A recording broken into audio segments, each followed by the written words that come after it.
radiyo televiziyo ubwiyunge, banyarwandakazi banyarwanda inshuti za radiyo televiziyo ubwiyunge, ndabasuhuje kuri uyu munsi tariki ya 28 z'ukwezi kwa karindwi buri mwaka wa 2021, muri kumwe nanjye Chantal Mutega na Felicien Hategekimana twabateguriye iki kiganiro.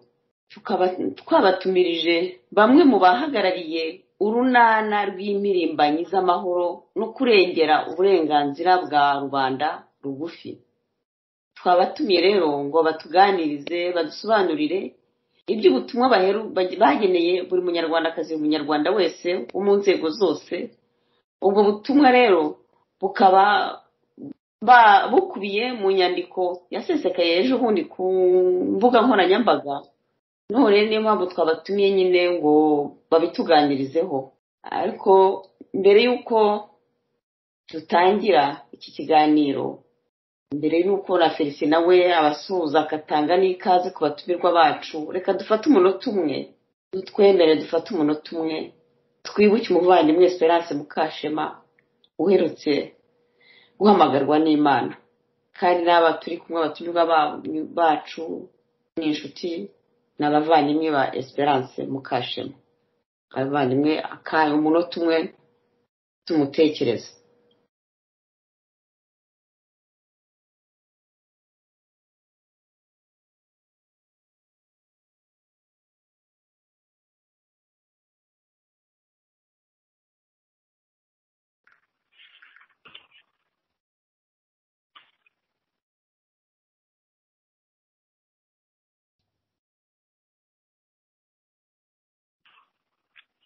Murakoze Madamu Chantal Mutega, ndagushimiye. Ndashimira n'abatumirwa b'uyu munsi ndetse n'umushinga bateguye wo guharanira uburenganzira bw'umunyarwanda, nkasuhuza abanyarwanda bose muri rusange n'abakunzi b'amahoro. Twatangira tubaha ikaze kuri radiyo televiziyo ubwiyunge.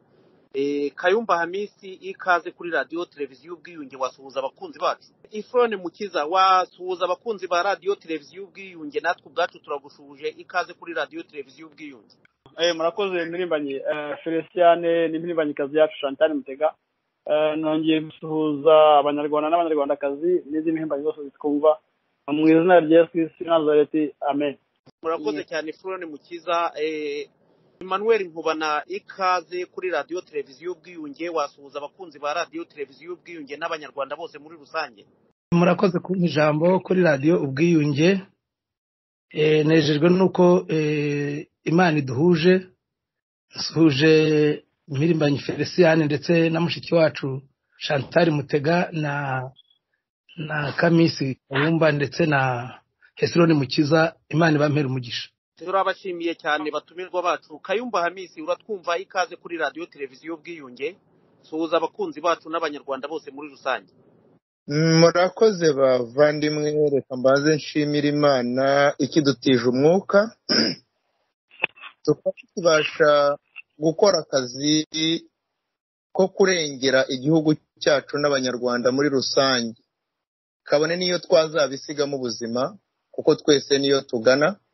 Mbanze nshimire umuvandimwe uyoboye ibiganiro Mutega, ubanje gutekereza ku mubyeyi bise umubyeyi w'abanyarwanda kubera aharanira ubumwe bw'abanyarwanda. Nashimire umuvandimwe Felicien umufashije muri ibi biganiro. Nanashimire abo turi kumwe mu kiganiro, Nkubana umuvandimwe Hesironi. Nsaba Imana kugira ngo iduhe kugira ikiganiro cyiza kandi igobotore indimi zacu zibashe kuvuga amagambo anogeye kandi ashobora kuzagira icyo amarira abanyarwanda. Murakoze. Turagushimiye Bwana Kamisi, turagushimiye Hesironi Mukiza, turagushimiye nawe Nkubana Emmanuel kubona mwemeye kwitabirira ubutumwa bwacu kugira ngo musobanurire abanyarwanda bose n'inshuti z'abanyarwanda, basobanurire uyu mushinga wanyu, ubu butumwa mwageneye buri munyarwanda wese. Mutubwire icyatumye, niki cyatumye murabivuga, ariko n'abatari bawugera bawusoma utari bwageraho nawe bumve badukurikiye bumve icyabahagurukije kigatuma mutekereza kwandika ubu butumwa. Ubwo muradusobanurira n'uwo mwabwandikiye n'uko byagenze, ndako tugende tuganire. Ijambo ni ryawe Esironi Mukiza. Nongeye gushima mpimbanyikazi yacu Chantal Mutega, kandi nongere ngushimire kutwibutsa ko tugomba kwibuka mushiki wacu cyangwa se mama wacu Esperance Mukashema watubiyemo, ariko kuri ngewe itahe n'ubusa. Tuzongera duhure ikirege itariki. Icyaduhagurukije rero kugira ngo tuvuge kuri uyu mushinga nuko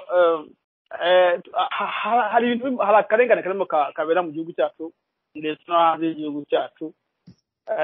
Hari ibintu birimo biba nta umuntu wese yabona, cyangwa se umuntu wese ushaka kureba abona akaba yagira ikintu abivugaho. Hari ikintu cyatangijwe n'iriya leta y'inkotanyi bise Hungeta campaign. Iyo operation Hungeta campaign bo nta kintu bahisha, bavuga ko arabicaye nta kintu bahisha, ariko ngewe ikintu cyangwa bakabye cyane kurusha ibindi na magambo Kabarebe yigeze kubwira urubyiruko rwo muri GRG cyangwa se GRG, urubyiruko rw'abana b'abatutsi bacitse ku icumu rya jenoside yakorewe abatutsi. Iyo atangirira muri iyo nama cyangwa se muri izo ndobanure ntutsi zari ziri muri iyo sale, avuga amagambo akarishye, amagambo kandi akayavuga ari mu mwanya wa minisitiri w'ingabo ndetse n'umujyanama wihariye wa perezida mu by'umutekano. Numva ko n'umuntu udasanzwe umuntu ni umujyanama wihariye wa perezida, akaba n'umusirikare. Iyo avuga ati rero tuzica abantu, ntago abakina, ni ibintu umuntu wese agomba kumva, ntabifate nkaho ari ibintu byose. Kuri njye rero nababwiye ko ndi umukristo, nguje ko ndamasuhuza mu izina rya Yesu Kristo, avuga ndetse na Yesu Kristo Nazareth. Iyo Kabarebe avuga biriya bintu, kuri njye yasaye nk'umuntu uhanura, cyangwa se umuntu urimo kuraga, nk'umubyeyi urimo kuraga abana be ubutunzi bwese cyangwa umutungo we. Yababwira ati ndagiye, ariko dore uko muzafata ibyo mbasigiye, dore ukuntu muzacunga umutungo mbahaye. Uwo rero yaragaga urubyiruko rw'abana mu bintu bikomeye cyane. Avuga ati mwebwe generasiyo ya mbere nyuma ya 94, nyuma y'intambara ya 94, ati ko ari mwe urubyiruko rwa generasiyo ya mbere, bityo ni mwebwe tugiye kuzasigira igihugu. Urumva ko arimo kuraga abana. Kuba tuzasigira igihugu rero birumvikana ko muzaba mufite igihugu, mufite ubushobozi bwose bw'igihugu, mufite means. Ati kubw'ibyo izo means z'igihugu cyangwa se ubwo bushobozi mufite bw'igihugu mugomba kubukoresha mwica kandi mukarimbura abandi bana batari mu bwoko bwanyu. Ushaka kuvuga abahutu, yabaye rwose sitesi karavuga ati bitwa ba Uwiringiyimana, bitwa ba Uwizeyimana, avuga mu mazina mbese, avuga ati abo ntibagomba kubaho, ati mugomba kubarimbura. Ati suko yenda n'abatari abanyarwanda nkamwe, ati gusa ikibazo nuko bafite ingengabitekerezo. Kuri we ingengabitekerezo rero ni ukuvuga ko abantu bose bagomba kubatekereza nka Kabarebe, bakaba bareba muri iriya engire arebamo y'urwango, kwanga abanyarwanda. Akavuga ati mugomba kubarimbura. Umva ko niwe muntu watangije iyo campaign. We yaravuga ati mugomba kubabuza kwiorganizinga. Ati nigeze rimwe kuba ndeba kuri list y'abana batsinze muri Sadeke, nsanga ndetse muri Rusutu, avuga amazina, avuga ba Uwiringiyimana, ba Habyarimana, mbese aba specific. Ariko we kuba yayitangiye ari nk'umuntu utangije umupira cyangwa se umukino, nyine nk'umuntu ukomeye, uko ndumva ari nk'umuntu wa kabiri uvuye kuri perezida. Haje kugarukaho wundi ngo Dr. bari Bizimana cyane bari Bizimana, ndakureba izina rye neza. We abishyiramo guhungeta, avuga ati aho bari tugomba kubahungeta, abahungetwa bagahungetwa, abatesha umutwe bagatesha umutwe, ndetse n'ibindi tukabikora. Uvuga ko yashatse kuvuga ati nawe tukanabica. Rero ibintu baritetse bavuga tuti nk'impirimbanyi, nk'abantu bari turebere ibintu, ntabwo turi abanyapolitike, niwe turi impirimbanyi. Burya impirimbanyi ntabwo ari abanyapolitike, ni abantu bareba cyane ku byerekeye n'uburenganzira bwa muntu.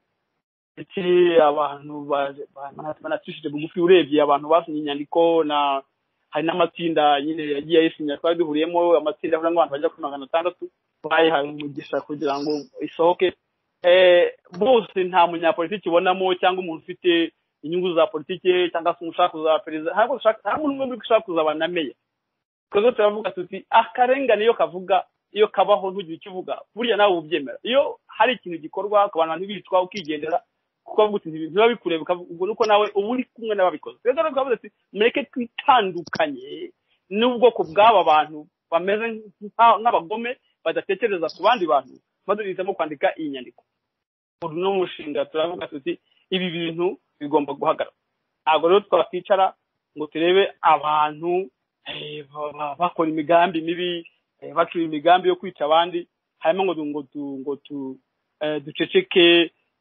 urabona unyujije n'inyandiko ifite hafi amapaje 7 ndimo ndarebaho abantu bagiye bafatwa turimo tureba ba Edamanje turimo tureba ba Karasira turimo tureba n'ibindi abantu benshi barimo amazina y'abantu benshi barimo hano bagiye bafatwa bagafungwa hagiye tubona abashobozi bagenda kuntu bashimutwa turavuga tuti natwe nubwo tutari abanyapolitiki nubwo tutarwana imyanya muri leta ariko turi abanyarwanda bityo natwe dushobora gutanga umusanzu wacu igihugu cyacu nuko tubona igihugu cyacu cyayoborwa nuko abanyarwanda babana dutanga ingero nyinshi ndetse no kugera kuri za ngingo 9 za FPR kuntu yavuga ati izayobora igihugu kizira ivangura igihugu kizira mbese igihugu cy'abanyarwanda mu by'ukuri urumva aho bavuga bati tugomba guca ubuhunzi mbaye ntuze muri ibuka reka ndebe myize nk'amaso gatoya hari ingingo 8 FPR yateganyaga guharanira umubano mwiza hagati y'u Rwanda n'ibindi bihugu hashingiwe ku buhahirane n'ubutwererane mwese murabizi ko ungu mu Rwanda u Rwanda rwabaye igihugu agahugu k'impanuka nta muntu ugeramo imipaka irafunze Uganda burafunze Burundi burafunze Tanzania irafunze Kongo urabona ko ni muri war zone urumva aha FPR yaratubeshye twavuga tutere kuko ibintu bihari kandi akaba babyanditse n'intoki zabo kuri iyo reka tubibibutse yuko yenda hari icyo bakisubiraho se cyangwa se bakarira izo ngingo bari bafite zo kugira ngo yenda igihugu bashakaga se cyangwa igihugu bava kubabohora batarakiyoshye noneho yenda babyibuka hari ahantu rero bavuga ati ibitero by'intambara ubushotoranyi impunzi kurema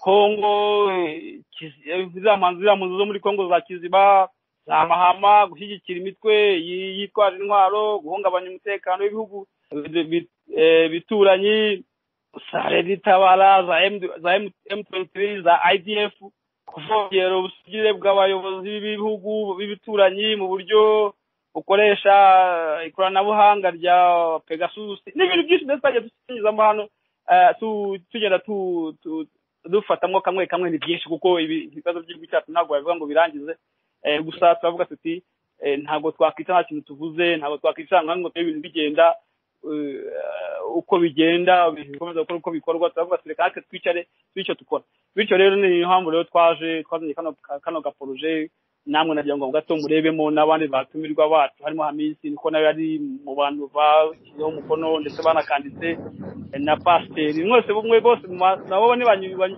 banyuzemo amaso noneho bagerageze ndetse kubwira abanyarwanda ibyo ushaka ntekereza kuba nababwira icyatumye duhaguruka turavuga tuti ntago bizacika tureba ngo dume amaso nkaho nta cyabaye iki nibyo bwana Esron Mukiza yamaze kutubwira Kayumba Hamisi wowe ayo magambo ya Kabarebe General Kabarebe ubwo ubona atari ubwo babimutera gukurikira amarorerwa bakoze bati bari abantu ntihagira duhindiye ubutegetsi bari abantu batumara nk'uko twabamaze si ubwoba nta kintu cyakorwa kugira ngo babahumurize ko bagomba kwicara abanyarwanda bose tugasangira ibyiza by'u Rwanda kandi ko ntawe uzajya mu byo kubamara Kayumba Kamisi wabivugaho iki urakoze muvandimwe Mutega.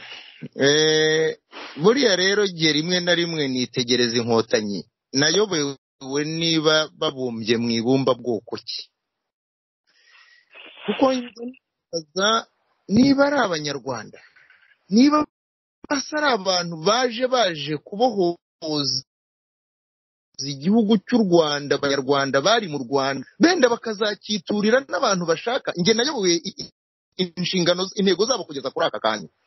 Uti kubera iki? Reka tube turetse kwirukira kuri Kabareba, ahubwo tubanze twibaze kuri shebuja.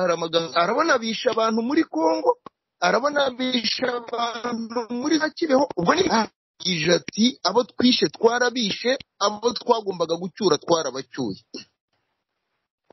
Umwishe mwarabishe, ukabona mbega ari ibintu bimuhesheje icyubahiro. Ukibaza se niba uyu munsi Kagame ubwe yemera ati hari abahutu bapfuye, ariko ntibapfuye bazira ubwoko bwabo, abashatse kuvuga wamubaza ngo ushatse kuvuga iki, yavuga ko ashatse kuvuga iki. Nyamara akavuga ngo abatutsi ngo bapfuye kubera ubwoko bwabo, bw'abashatse kuvuga iki. Ibi bintu nge hari igihe umuvandimwe Kingi twajyaga tubiganira, ariko ubu dusigaye tubihuza rwose pe, akasigara uko abyemera kandi akabisobanura nkabyumva, nanjye nsigaye nsobanura ibyanjye akabyumva. Kandi ibi bisubizo byose bigomba gusubizwa na FPR, kuko niyo ifite intebe, niyo ifite ubutegetsi. FPR yaraje isanga mu Rwanda hariyo abahutu, abatutsi n'abatwa, ngo biri mu irangamuntu, ngo ni ubanza aricyo cyayiryaga. hari itera bwa mbere, hari ingingo nasomye ejo bundi n'ubu nge nkifiteho n'amakenga kuri FPR ko itayongeyemo, ingingo ya 9 ivuga ngo guhagarika jenoside. Nge iriya ngingo sinjya mpamya ko yari iri mu zo bazanye, sinjya mbihamya. N'ubundi kandi bazabidusobanurira niba yari irimo n'icyatumye bayishyiramo, aho jenoside yakorwaga n'icyo gihe batera. Noneho yugarutse inyuma uribaza ngo ese niba Kabarebe uyu munsi ashobora gufata abana avuga yuko nta bwoko agira mu gihugu cyayoboye we na Kagame, barangiza bagafata abana barobanuwe, babandi ashaka, nge ntabwo mbyita ngo nukuboshye, kubaroga. Uriya ni umurozi mubi. Waruzi umuntu ufata abana yasanze bafite imyaka 2, 3, 5 abereye umubyeyi, ari bari abana bwabarimbura, ari n'abarimo kohereza ngo nibajye kubahungeta cyangwa kubica cyangwa kubahiga, nabo byabarimbura. Nyamara ukibaza ngo ese niba koko baba ntari abanyarwanda bashaka kubaka u Rwanda rw'abanyarwanda, abo bahiga ni abanyamahanga? Ese abo babahigisha bo ni abanyamahanga?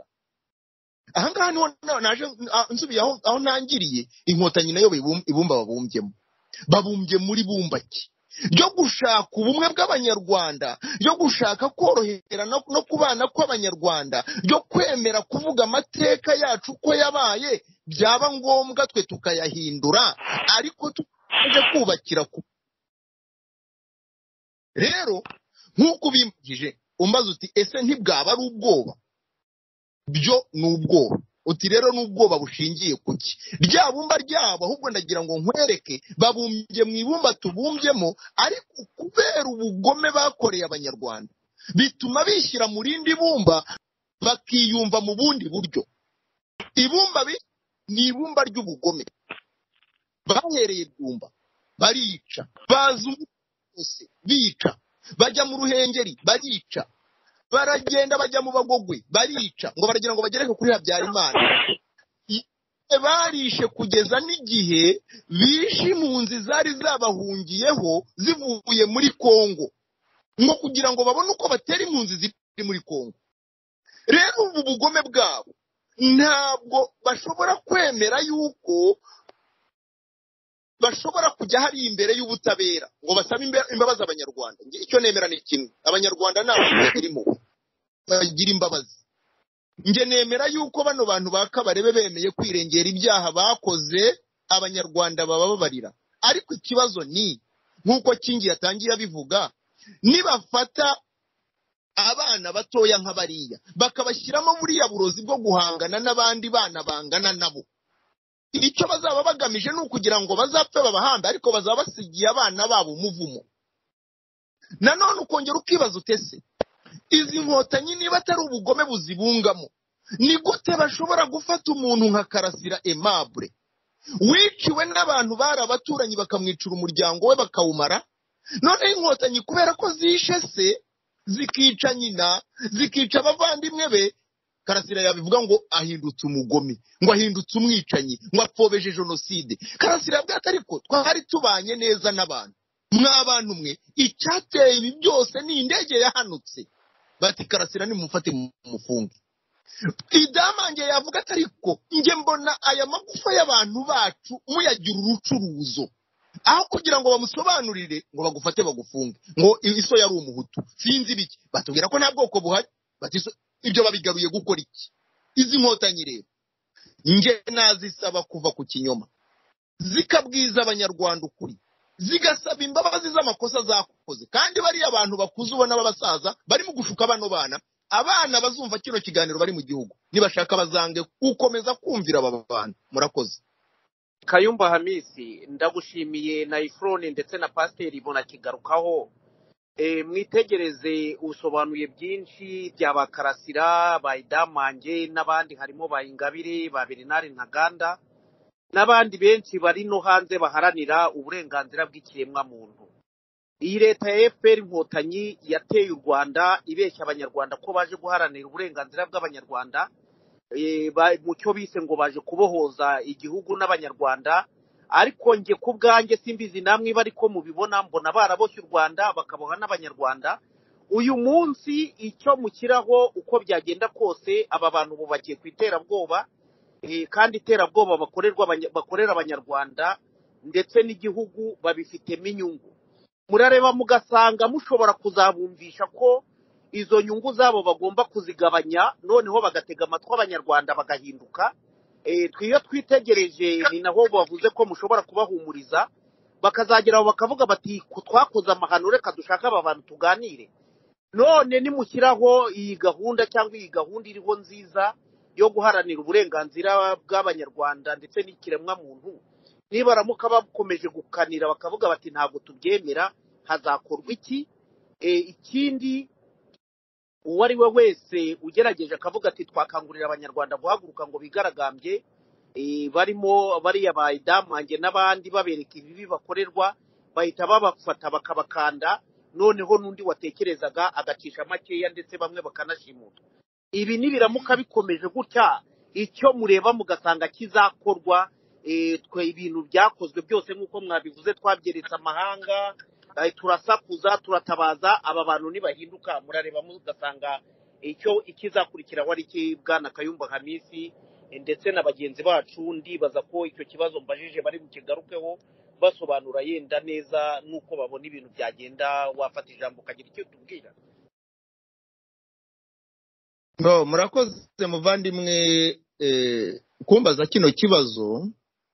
Muvandimwe hategeka buri muntu uwo ari we wese, nigeze kuvugana n'umuvandimwe turi kumwe mu kiganiro, icyo gihe ntabwo nge nawe twumvaga ibintu kimwe, ni Hisironi. Akazaza ambwira ati Hamisi, ati burya rero yo tufite umwanzi umwe, ati burya waterura ikibuye ukamukubita, undi agaterura umuhora akamutema, undi agafata inkona akamuhonda, ati burya ntacyo biba bitwaye. Aya magambo yajyaga akunda kuyambwira simbashe guhita nyumva vuba. Igituma nongeye kugusubiza iri jambo ni ibigendanye n'ikindi cyakorwa. Njye ahubwo ntabwo ari ngewe wenda ushyiraho ikindi cyakorwa, kandi cyakorwa kirimo kirumvikana na buri wese aracyumva, ahubwo abagikora nge mbona baratinze. Nge numva aricyo nasubiza. Bwana Bwana Emmanuel, wagira nawe icyo kivugaho icyo kibazo, ijambo ni ryawe. Murakoze Chantal Mutega, hamwe na mwene data Felicien n'impirimbanyi bambanjirije, nabo ndabashimiye ku bitekerezo ndetse n'inama batanze, kandi no kwerekana ikibazo dufite nk'abanyarwanda. Twambuwe ibyacu kandi nta deni turimo igihugu. Wenda ntaragera aho ngaho, aho bwana Kamisi atoreje, nabanza nanjye nkababwira ibyo nabonye ku nkotanyi, ubugizi bwa nabi bwazo n'ubugome, ndetse n'umutima mubi, kuko buri bugizi bwa nabi n'ubugome n'umutima mubi ni ibintu ushobora guhuza bikabyara umuriro w'intazima. Niyo mpamvu ubona kiriya gihugu kiri mu muriro, nuko ibyo bintu bitatu byose barabyujuje, ibyo bintu inkotanyi zibyibitseho. Jewe rero muri make cyangwa se nashaka be na menshi, igikuru nuko twe tuvuga tutazibeshyera. Narebye ukuntu zinjiye mu gihugu muri za 90 kwa mbere Ukwakira, zije kuvuga nkuko bwana Felicien avuze ati zaje zivuga ko zije kubohoza u Rwanda. Ndebye uko zabohoje nyine, ndeba n'ingoyi zakuye ku bantu ndayibura, sanga ahubwo zaje kuboha abantu zibaziza ko bari bafite amahoro. Impamvu y'ibyo itumye mvuga ibyo zakoze, ibyo nibyo zakoze, kuko zaje zisanga nkuko bwana Kamisi yabivuze nta jenoside. Mu ngingo yavuze ati nibaza aho bavuga ko baje guhagarika jenoside muri 90 yari irihe, ahubwo 94 yo yakozwe nande. Ibyo bizaza ikindi gihe, Muswahili haruko yabivuze ngo vingine baadaye. Hanyuma no twikomereza, zije nabo zizanye nabo zibanza kubicira nzira. Hari abahigi bajyana guhiga mu ishyamba, bavumbura imbogo cyangwa impongo ifite ubunini babona ifite ibinure, kube hari abantu bakunda inyama cyane, kuko inyama si ikibazo, ahubwo bakagira n'umutima w'ishyari, agahita arasa mugenzi, akabanza kurasa mugenzi we aho kubanza kurasa impongo. Inkotanyi zaraje zirabanza ziricana z'ubwazo mu nzira na Kigali zitarayigeramo. Ubwo n'urugero rwa mbere nabereka ko nunganira ku cyo bwana Kamisi yavuze ndetse na Hesironi, ko bari abantu ntituzi niba ari abanyarwanda, uretse ko twamaze kumenya ko atari nabo, cyo ntitukigarukaho. Noneho baje kubohoza abatutsi ko baboshywe banarenganye, kandi abo bari kumwe nabo ni abatutsi.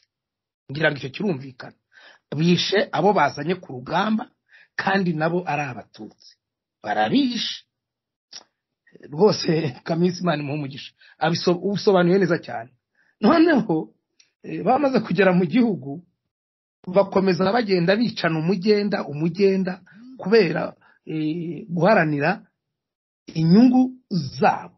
Ntabwo baje kubohoza igihugu kuko n'icyari kiboshye, ahubwo baje kubohoza inyungu z'inda zabo, kugira ngo ba nyiri igihugu babamare mu gihugu, nibirangira igihugu gisigara ari icyabo bagitegeka uko bashaka. Kandi n'uwo bazanye uzatinyuka kurengera abarengana basanzwe mu gihugu, wese azicwa nkuko mugenzi wanjye abivuze haruguru, nkuko yatanze zirangiro z'abari abafunze n'abishwe n'abandi. Ariko ikintu cyantangaje kikanantera n'ubwoba nibyo jewe nabonye niboneye bakoze. Baraje batubwira ko batuzaniye demokarasi, ko twebwe twaratsikamiwe na leta ya Habyarimana, ko batuzaniye amahoro. Cyakoze icyo nabonye bazanye koko pe, nabonye kitari cyarigeze kihaba, ni abakorodofesi n'akandoyi no gusahura no kwica no kwita abantu amazina ababyeyi batabizi no guhuguza n'ikinyoma. Ibyo bintu rwose iyo mpano ni yabo. Buryo umuntu naba afite ipataro y'igikara ntuzavuge ngo yambaye y'umweru, y'umwemerera ipataro yambaye umwambaro nuwabo n'ibindi byinshi muzi nkavuze. Ibyo byo barabizanye bateza n'umutima mubi hagati y'abanyarwanda, nkuko mugenzi wanjye yabivuze. Bari babanye mu gihugu ari ubwoko butatu, Gahutu, Gatwa, Gatutsi.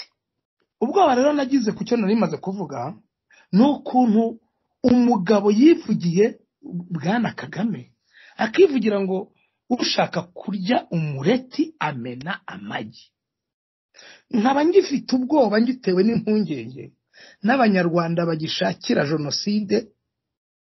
Niba jewe narapfushije nkaba nkireba Kamisi ko ari wanyiciye, niba jewe narapfuje nkaba nkireba Mutega ko ari we wanyiciye cyangwa se Felicien kandi umuntu yarabyeruye mu migani abantu ahubwo ntibabyumva ubu nge nabonaga sindagera mu gutanga wenda inama ariko reka nkavugemo iyo umuntu ari gutanga ibitekerezo ari ibintu bimwe bimucika nabonaga abanyarwanda twebwe nkuko Kamisa bivuze twaratinze ariko icyadutindije ni icyo ngicyo mvuze aho ngaho icyambere murabona icyunamo bagishyiraho kwibuka babishyiriyeho kugira ngo dukureho icyaha inkotanyi ndabaha ingero 3 nkuko amoko ari 3 hari iturufu inkotanyi zakoresheje zinjira iya mbere zigeze mu gihugu kwari kubwira abatutsi yuko iyo inkotanyi zitahaba nta na kamwe kari kuzasigara iturufu ya kabiri bakagaruka bakabwira abahutu bati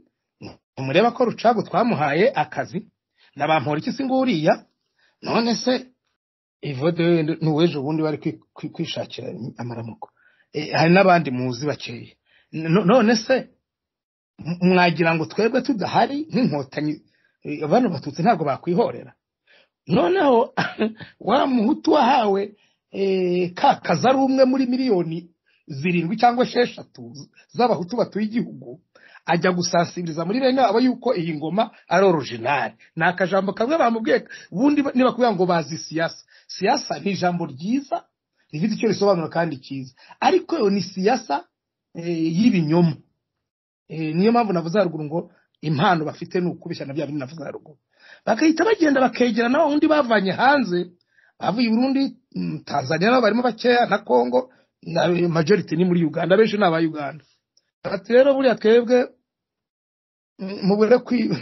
mubure kuba amaso twebwe tutahabaye buriya abanyagihugu nta nubwo babemera abasope abahoze mu gihugu kera noneho twebwe tugenda tuba abanzi babavuye hanze hatabazwa umututsi cyangwa umuhutu cyangwa umutwa ayo ni amaturufu 3 yo gutandukanya abanyarwanda kandi barabikoze iyi myaka yose Bwana Kamisa yavuze ngo ahubwo baratinze nicyo kintu cyadutindije icyunamo rero nicyo ngihagazeho jewe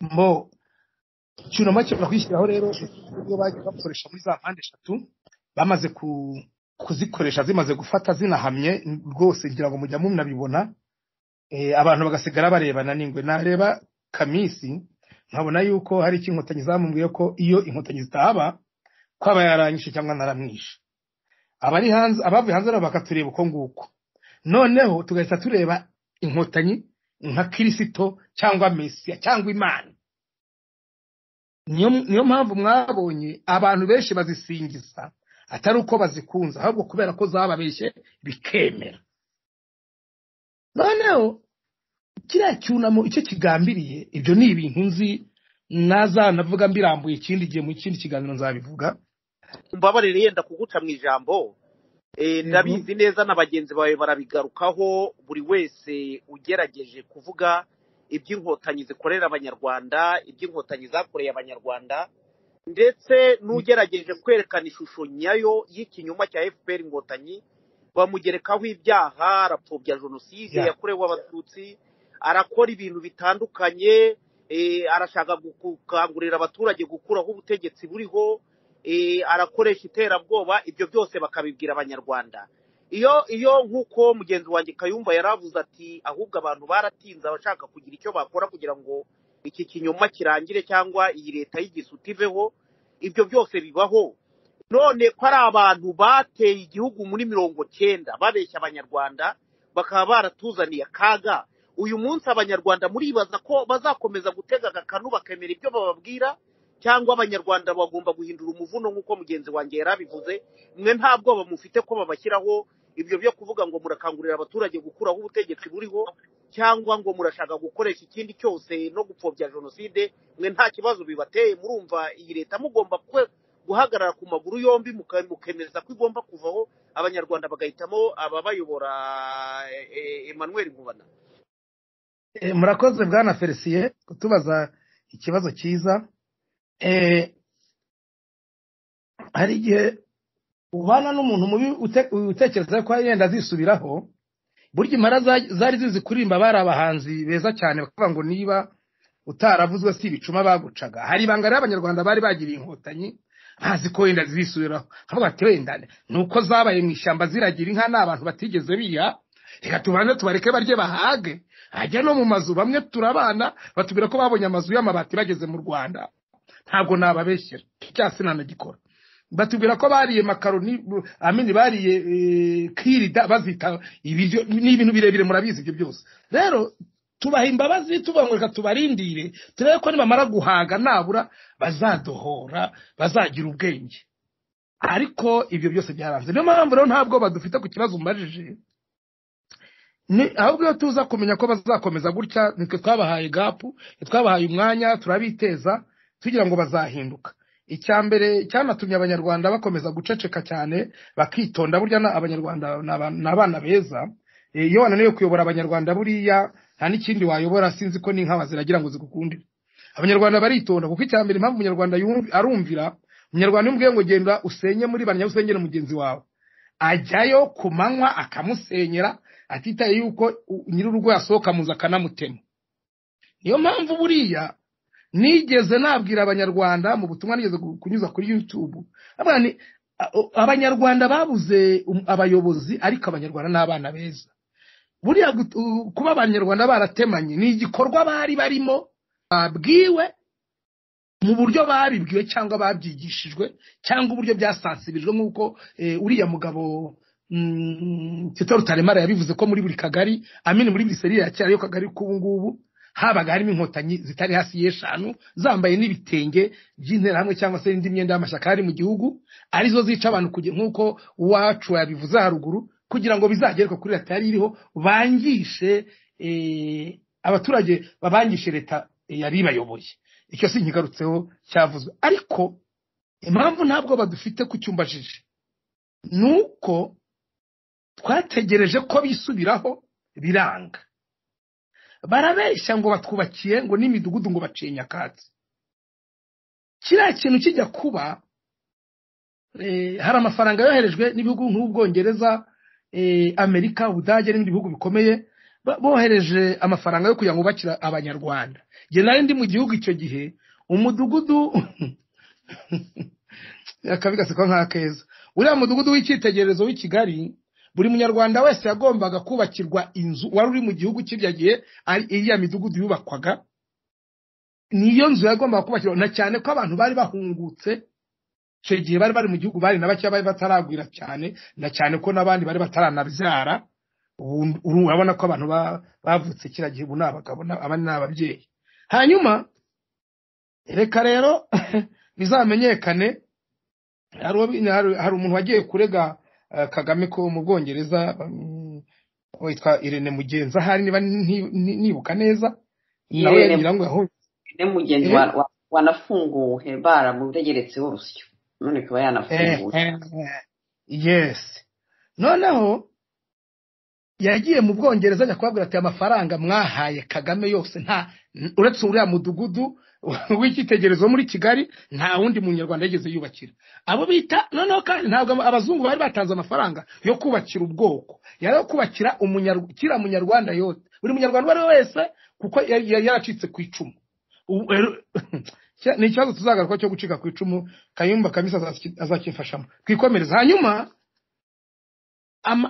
n'abacika cumu bagiye bubakirwa ibizu by'ibitafari bifite idirishya rimeze nk'umuryango wacamo uhagaze. Ubu byarasenyutse nta naho wayisanga. Ubu ngubu ni ibintu nagwaho birahari hose mu gihugu, barabyubatse ko naho bikiri byabasenyukiye. Ibindi mabati baragurisha, abacika cumu nabo barigenda babonye batitawe. Hanyuma icyo gihe Ubwongereza bamaze kumenya n'ibindi bihugu, bwohereje intelligence za maneko zo kuza kugenda mu byaro kureba niba koko abaturage barubakiye. Ngo yatanga raporo avuga ko yabavanye muri nyakatsi, ko mu gihugu cyose ari iterambere. Amenye ko baje, Kagame amenye ko baje n'agatsiko ke, yahise asenyera umunyarwanda. Niyo mpamvu mwabonye nyakatsi, abanyakatsi banabimenye, abasenye bakarara no hanze, dufite na bene bacu bare hanze benshi, kugira ngo hataza kugira nyakatsi za gufotorwa na za maneko zoherejwe n'abazungu, ikaza kugaragara kandi amamiliyari baramuhaye. Nibwo yaguze indege bwa mbere, ubundi kirya gihe nibwo yaguze indege bya mbere iyindi yayiguze nyuma mu yandi y'ikigega bita agaciro. Mbo hanyuma basenyera umuntu wese kugira ngo berekane ko nta nyakatsi ariyo baza gufotora nyakatsi ibirego byari kuboneka kandi yaratanze raporo ko ari amabati, ariko basaga baraye mu kigunda ntabwo babonaga nyakatsi, babonaga umuntu azira ntabwo bamenyaga haturutse cyangwa aho yaraye. Nibwo rero unerekana ko twarambiwe dufite n'umubabaro, ndetse umubabaro uvanze n'agahinda kandi uvanze no kugira ngo tubohoze igihugu cyacu, kuko ni icyacu bwite twamaze kumenya neza bidasubirwaho. Ndasaba n'abazumva iki kiganiro ko bagwiye kumenya ko bari abantu bari muri kiriya gihugu barasaba abayobozi ubwo n'abategetsi saba abanyarwanda. Icyambere, nta munyarwanda je nigeze mbona nubwo yaba yanyweye kanyanga n'urumogi wakora biriya bintu, kuko umunyarwanda niyo aryamye yahemutse mu gitondo aricuza. Barasaba abanyarwanda ahubwo baje kumaraho ubwoko nyarwanda kugira ngo bo bature mu gihugu nk'abantu babavantara tutazi. Ikindi, turashaka kubohoza igihugu cyacu cyaboshywe n'inkotanyi tutazi iyo ziva zihitira u Rwanda kandi atari abanyarwanda, kuko byamaze kugaragara neza yuko ari abagome, ari abicanyi, ari n'abagizi ba nabi. Kuko biragaragarira mu buryo ni gute wambwira ngo waje kubohora Mutega kandi narangiza akaba arigiye mutega umutego nkamwicuretse ko n'abamuri kinye natangiye kubibona, ariko igikenya n'icyumva ihone twikomereze. Noneho nkongera nkica abo mvuga ko nacikije kwicumu kandi arigiye wabarokoye, noneho nkongera akaba arigiye nongera nkabashinga icumu aribyo Karasira anazira n'abandi nkabaye Ingabire wavuze ati ntabwo ko muri urwibutso rumwe rw'abandi rurihe, ati nawe ubwo ngubwo imyaka 8 arayikogota nawe yereka Ingabire arafunze, tuye tuvugisha ukuri arafunze. Buriya ubundi yavuye mu kasho ariko ubari muri yavuye mu kasho ubari muri gereza. Igihe nafunzweho hari akasho akaba na gereza, yavuye muri kasho ariko buri ari muri gereza, nuko atazi niyo yakatiwe n'abanyarwanda bose muri rusange kandi twese n'abari hanze niko bimeze.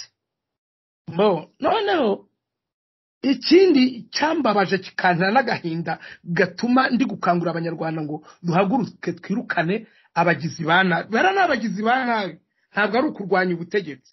Hari ikindi bavuga ngo turi kurwanya ngo abatsi ngo b'u Rwanda, izo imvugo mujya muzumva banazanika n'iki.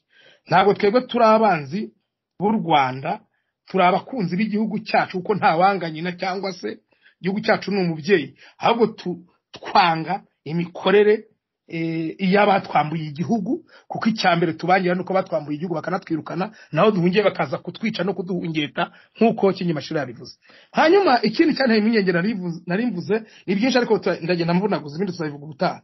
Nateye impungenge n'irobanura nabonye mu buryo buhambaye kandi buhanitse, ivangura noneho rirenze mu Rwanda. Bavuga ko batangize kugira ko ngo kubwa Habyarimana hari amacakubiri.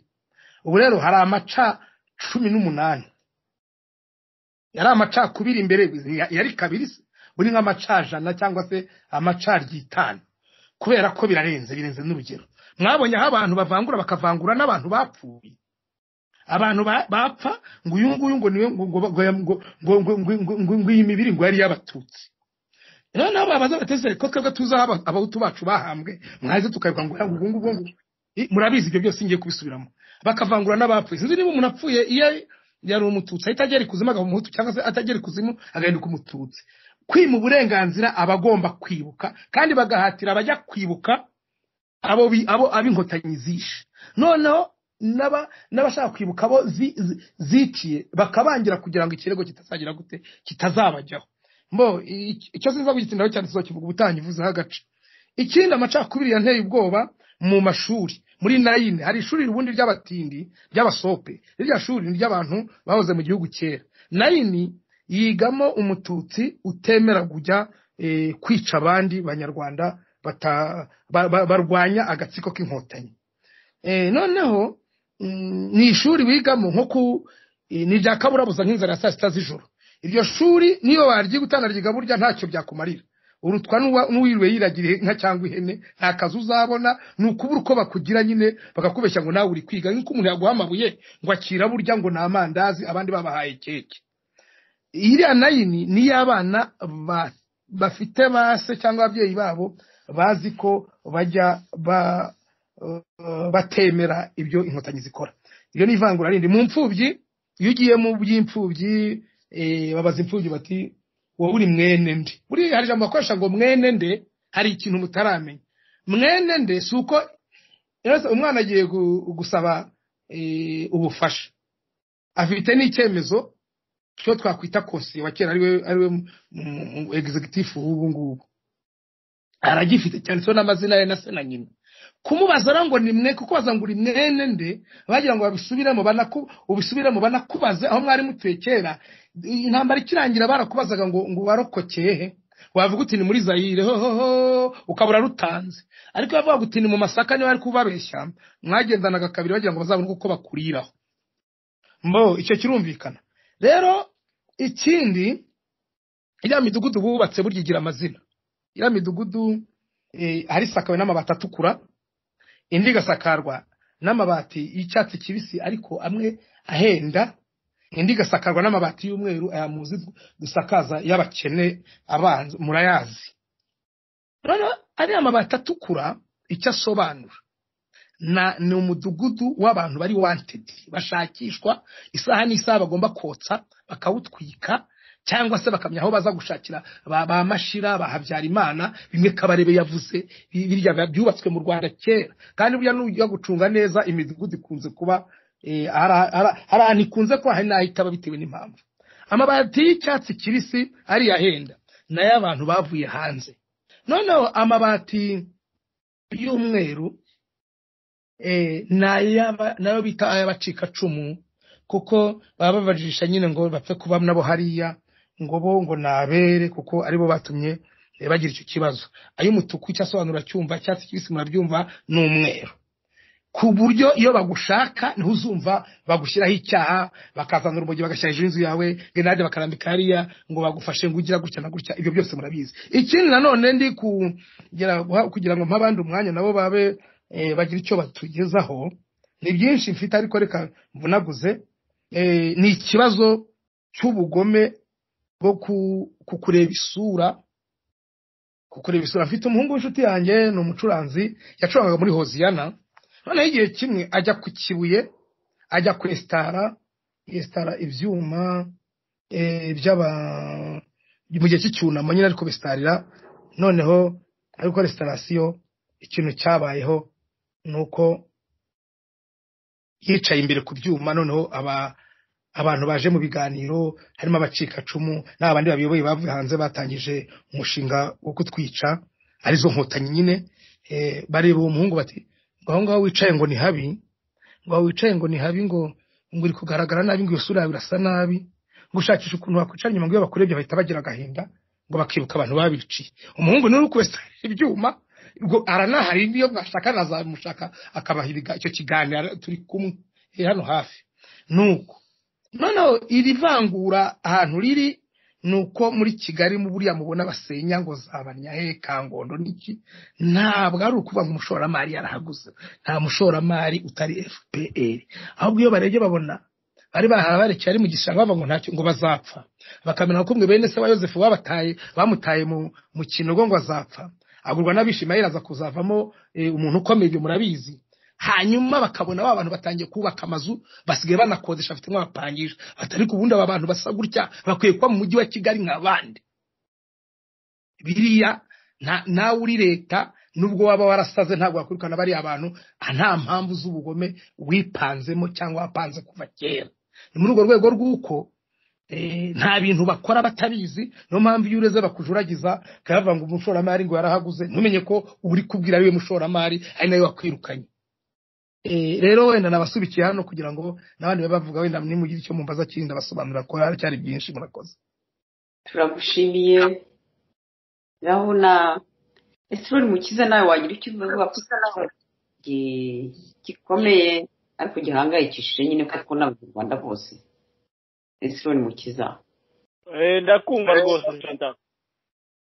Sinzi niba warumvise ikibazo yabajije cyerekeranye n'icyo umuntu yakora ukurikije uko abantu bihanganiye FPR none ibyo yashyizeho byose bikaba ari ibyo kubangamira abanyarwanda, kubica, kubatoteza, kubafunga, kubahungisha. Urabona ko Felicien yabibajije, urabona cyakorwa iki? Tugumye turebere, twizere ko bazahudohora, cyangwa urabona hakorwa iki? Muri ryawe Esron. Murakoze Chantal. Ubundi hari ibirego sigaye numva inkotanyi zirega abantu bagerageje kugaragaza nyine ko ari umutwe w'abagome kandi n'abicanyi ko bagomba kurwanwa, aho bavuga ngo bashinja abantu ngo bangisha abaturage ubuyobozi cyangwa se ngo bangisha rubanda ubutegetsi buriho. Ahangaha abantu ko kose hari muri yangana niba ari abanyarwanda batabazi ikinyarwanda simbizi. Kwangisha wese ko kwangisha umuntu ubutegetsi buriho bisobanuye umutegetsi w'ubutegetsi kugira ngo ubusimbure tubanza kwangisha rubanda. Nge rero kuri iyo seje turimo ko bishoboka byose kugira ngo twangishe abaturage ubutegetsi buriho, babukureho ubwabo abaturage kugira ngo tubihisha. Tuba turababwira ati ntago hapo nyoga impamvu bakoresha Pegasus ntago tunya Pegasus, ahubwo turavuga tuti bazatuheze Pegasus tuje tuvuga ibyo dushaka gukora, tunabibabwira nabimenye ko dushaka kubakuraho. Rero hano turababwira tuti tugomba kwangisha abaturage ubutegetsi buriho ko n'ubutegetsi bw'abica. Full stop. Ntago dusaba imbabazi ngo ntazabiturege. Icyo tukora twebwe ni ukwigisha abaturage buhoro buhoro ibintu bitoya ariko by'ingirakamaro byo kwangisha abaturage buriya butegetsi, kuko bundi yo ni imwe muri democratic right, kuko niba ushaka gusimbura ubutegetsi cyangwa ubutegetsi buvaho ubwangisha abaturage kandi ukoresheje non-violence, ukoresha uburyo butarimo intambara, uburyo butarimo kujya kurasa. Ariko twebwe ngewe gahunda yanjye rwose nongeye ndusubiremo abiga bazitega Pegasus, nta bintu mvuga mu ibanga, nge nta banga ngira. Oya, genda bavuga ati inkotanyi igomba kubangisha abaturage kuko muri abantu babi, ntabwo tubatinya rero. Uranyumva? So hari ikintu rero nari ngarutseho, pastor amavuga ati hari amashuri bateganyirije abantu bo mu bwoko bwanzwe cyangwa se abantu bari mu Rwanda mbere y'intambara. Ibi bintu rero ibi bintu ubona inkotanyi zikora ibintu byakuye muri apartheid muri Afrika y'Epfo ntuye. Hari ikintu bitaga Bantu education. So muri Bantu education bavuga diplome, wajya kuza mu mashuri bakaguha diplome ariko idafite curriculum, uburyo iyo wabaga warize mu mashuri nta kazi wahabwa.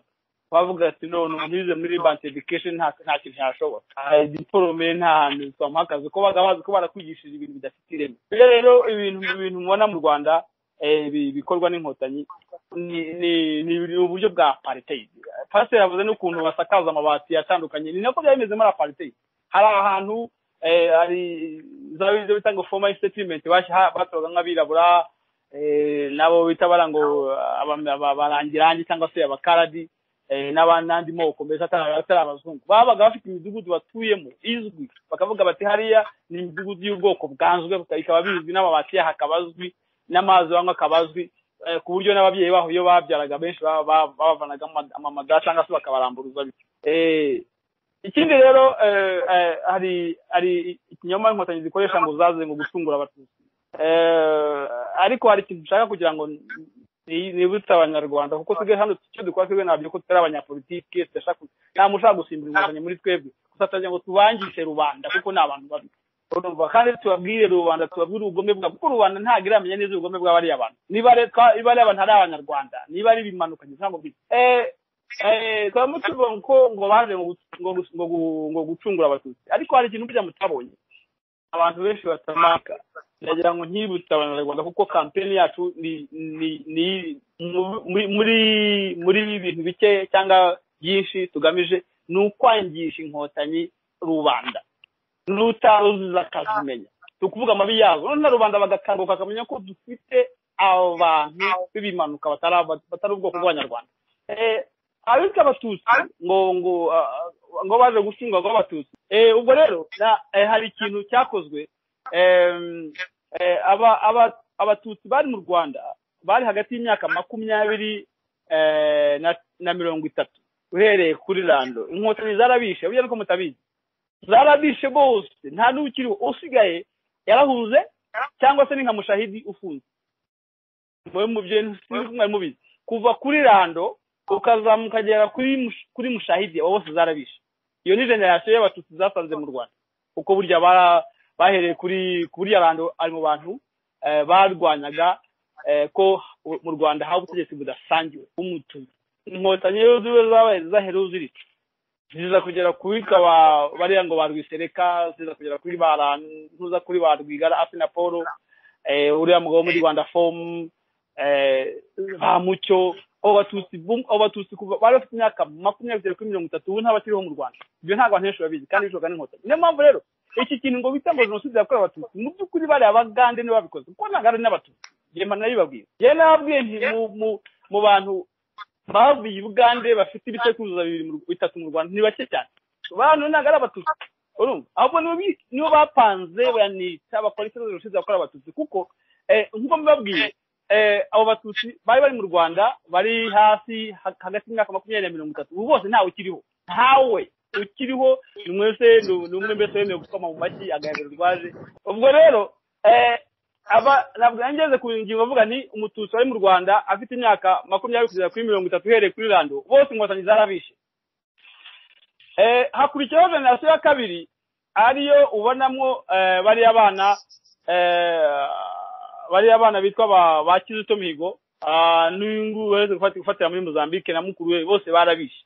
Ku buryo abo batutsi generation basanze mu Rwanda n'ikurikiyeho yose yarishwe, utarishwe arafunze. Nibona ngo abasankara bari abana bese bari mu Rwanda hagati y'imyaka 8 n'10, abo bose nabo barabishe, kugira ngo hatabaho umuntu wari mu Rwanda w'umututsi cyangwa w'umuhutu uzama w'inkotanyi. Bano basigane bari abana twabanje bari kumwe na Kabarebe bitwa ngo bo muri GRG, batazi cyabaye, batazi ko byagenze, babwira ko jenoside yateguwe 59 ngo kandi u Rwanda rwabayeho muri 94 ngo mbe ntabwo rwabagaho. Nubwo bwoko rero bw'abanyarwanda, abahutu cyangwa abatutsi, inkotanyi zishaka gukomeza kubana nabo muri kiriya gihugu. Ku byerekeranye rero n'ikibazo Fesani yigeze kubaza avuga tese ko muzakora iki, ni iki mwiteguye gukora kugira ngo muvane bari abantu ku butegetsi. Twebwe nkuko tutakoresha intwaro non violence, urumva, kuko icyo tubona gukangurira rubanda kwanga bari butegetsi, kandi birashoboka yuko abaturage b'abanyarwanda bashobora kwanga buri butegetsi kandi bakaburwanya hatabaye intambara bakoresheje amabuye n'amajwi. Maze kubibona kandi biragaragara yuko abanyarwanda aho bigeze bamaze kurambirwa bari impanuka.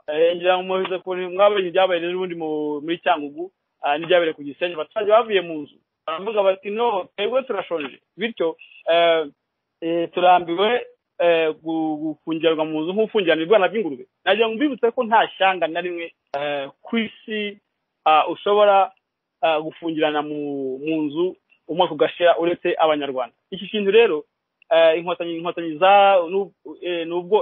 zazanye mu Rwanda nubwo bazababibyemo, nicyo dushaka gukomeza gukangurira abanyarwanda kugira ngo barwanye inkotanyi, kandi birashoboka. Rimwe mvugana n'umuntu mu kanya mpamagara avuga ati yasomye inyandiko avuga ati nagiye kwaka serivisi ahantu ejo bundi, ati twagize amahirwe abo mu bwoko bwanzwe, twabonye kino kintu bita udupfukamunwa. Ugiye kwaka serivisi twapfutse umunwa ntamenye ko bare mu misaya ntibe n'amazuru. Ati rero ahantu nageze bambaye nibaremo agapfukamunwa banze bandebe muri biryo vangwa muri kiriya gihugu. So bityo rero kubwira abanyarwanda ko abantu ari abagome, kubakangurira kwanga bari butegetsi ni kimwe mu bintu byaduhagurukije nk'impirimbanyi, nk'abantu bahirimbanira amahoro no kurengera uburenganzira bwa rubanda rugufi, duhereye muri za Kangondo hariya abantu basenyerwa. Kuko mugeze mubona ahantu umuntu asenyerwa bakamusenyera ntibamenye n'ingurane, ari amahugu yavuye he? Yewe nabonye bwa mbere rwose muri Rwanda rwabari abavantara, kuko hari n'impamvu babita abavantara. Wowe ubonye umuntu ukwamvura isambu yawe akaza akagusenyeraho inzu, ntaguhe n'ingurane, ntakoreka naho ujya gutura. Wabonye umuntu uhinga imyaka akaza gusarura. Abo bantu kuko bari abantu bafite bakoze muri Hebumba ku mugabane wa Hamizi. Rero Mpirimbanyi mu byaduhagurukije, mu byatumye dushingira ku magambo amwe ubwabo bakoresheje nko kuzana demokarasi mu gihugu, abona ko ntayo bazanye, kuzana kuca ubuhunzi, ntabyo bakoze. Impunzi z'u Rwanda ubu hari umwe muri bo wigeze kumbwira yuko ngo bari Bugande ngo ntabwo bajyaga no ku 500. Ubu rero noneho impunzi z'u Rwanda zikubye inshuro zirenga 10, turigeze kuri miliyoni cyangwa se miliyoni n'igice z'abanyarwanda, kandi abantu baracyahunga, ndetse na bamwe mubo bazanye muri bo harimo abahunga. Demokarasi rwose byo ntimwigo mibaze FPR ko demokarasi ntago ari ibintu byayo. So ubwo rero bavandimwe Mpirimbanyi, byinshi byo kurondora ntabyo mfite kugira ngo natwe namwe ubwanya abanyamakuru mubashe gushyiraho agashitu kanyu cyangwa se comment zanyu uko mwumva iyi campaign twatangiye, kuko ntago turi babamenya, ntago tuzi buri kintu cyose. Namwe turagira ngo mukireho uwanyu umusanzu, mutubwire ibyo twakongeramo, mutubwire uko byagenda, kuko ntago bihagarariye ahangaha. Ni ibintu bita series kandi bizakomeza, kuko turi abantu benshi, turi abantu barenga 1000. Murakoze rero.